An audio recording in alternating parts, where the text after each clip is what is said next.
Monash, from its very beginning in 1958, had social inclusion and diversity built into its fabric, and I think you can still see that today.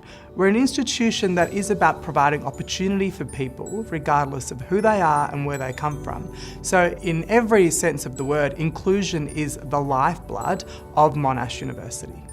We embrace people, as students in particular, but also as staff, irrespective of their background, that we are seeking talent irrespective of its circumstance. So I like to think of diversity as a group of people having a conversation around a table trying to solve a problem. They're all from different backgrounds and they have different experiences, which means they all have different parts of the same solution.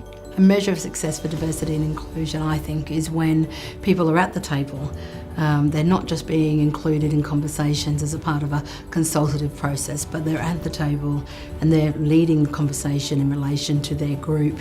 I was born blind, and this does affect my educational experience to some extent. However, Monash has a wide range of services they can provide to accommodate students like me to ensure that we are able to access the curriculum to our full capacity. It's really about creating a safe space where diversity and differences are welcomed and celebrated rather than just accepted and tolerated. So personally, I've had a really great experience in the queer community at Monash. I've come from a rural area, so coming to Monash and meeting all these new people with all these different identities that I could relate to was really useful for me personally. Here at Monash, I feel very accepted, especially with my cultural and religious values. We have a multi-faith religious centre, so not only for Muslims but for people of different faiths to come, and it's a safe space for them. We know that students from underrepresented communities will outperform their ATAR once they get to university.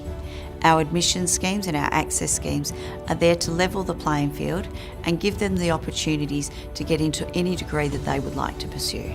It feels like an exciting time to be at Monash now, because we've just employed a Pro-Vice Chancellor Indigenous, our first one in Monash's history. Certainly I'd hope that over the next decade we've grown our Indigenous staff numbers, we've built and strengthened a really robust Indigenous student community. For diversity to be a benefit, it can't be that I have this group next to that group next to that group. You have to be able to draw across the groups, and that's why inclusion is important. Not just for the people that we think we're including, but for all of us.